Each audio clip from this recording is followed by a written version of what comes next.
Okay, hi guys, hari ni kita ada sebuah MERS GLC 350E. Owner datang buat tinted Solar Guard Black Phantom dengan kita lah. Okay, so di bahagian belakang owner ambil 95 kegelapan, depan 80 kegelapan, di bahagian depan ini pun 65 kegelapan lah. So ramai juga tanya, bang gelap-gelap ni dalam clear tak clear? Okay, jom kita tengok di bahagian dalam clear tak clear. Okay, so sekarang kita masuk dalam kereta ni.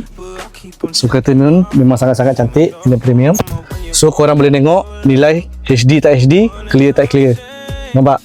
Sangat-sangat smooth, tak silau. And then IR dia tinggi, tak bahang, apa lagi.